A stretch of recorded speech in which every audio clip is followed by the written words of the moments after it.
Nous accueillons une voiture américaine, une voiture de sport américaine, ce qui n'est pas très fréquent là-bas. C'est la plus célèbre d'entre toutes, c'est la Ford Mustang. Je pense qu'elle doit dater de 67 ou 68, je ne sais pas exactement. C'est le deuxième modèle de Ford Mustang qui est apparu, et il y a toute la famille, c'est formidable, qui est apparu en 1965. Je ne parle pas de Mademoiselle qui est beaucoup plus jeune. Et c'était une réponse de Ford à une voiture qui avait été lancée très longtemps avant, la première voiture de sport réellement américaine, qui était la Corvette. Et la Corvette avait des ventes très soutenues, et Ford s'est dit, il va falloir qu'on réplique. Donc, ils se sont mis sur la planche à dessin, sur le bureau d'études, qui a créé cette pony car, c'est-à-dire cette voiture du cheval sauvage, un Mustang qui est un cheval sauvage, et le succès fut absolument considérable dans le monde entier, et aujourd'hui encore, la Corvette, comme la Mustang, sont encore produites. J'ai aperçu une Mustang beaucoup plus récente tout à l'heure. Alors là, nous sommes à la fin des années 60 ou début des 70, je ne sais pas exactement la date de votre... 67, donc c'est bien la deuxième, elle est apparue en 65. Alors, elle était produite en 6 ou en 8 cylindres. À mon avis, au bruit, vous avez quand même pas mal de centimètres cubes, donc je parierais pour un 8 cylindres. Alors, est-ce que c'est une 257? Ça, je ne sais pas. Mais enfin, c'est en cubic inches, hein, parce que les Américains ne font pas les choses comme nous.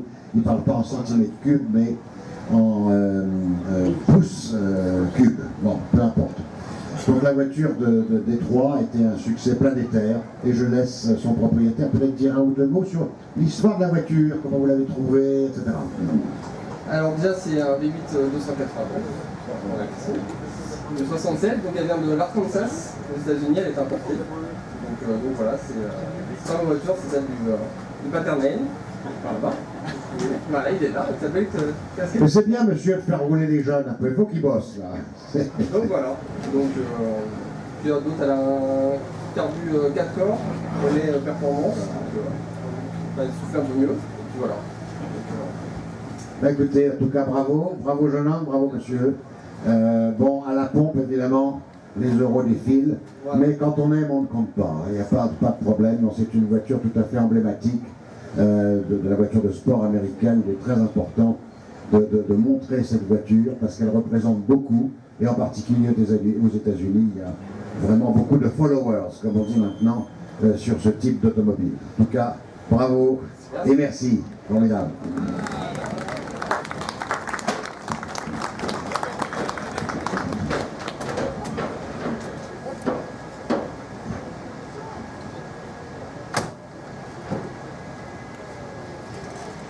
Bon, cette voiture a été engagée en France, en particulier dans les rallyes. On se souvient tous d'Un homme et une femme avec Jean-Louis Trintignant, suite à une réelle participation d'une Ford Mustang au rallye de Monte-Carlo. Johnny Hallyday a été copilote de Henri Grébert, qui fut un grand pilote de chez Ford France, et ces voitures n'étaient pas du tout ridicules, malgré leur taille, malgré leur poids, dans les grands rallyes européens. En tout cas, merci de nous présenter cette voiture.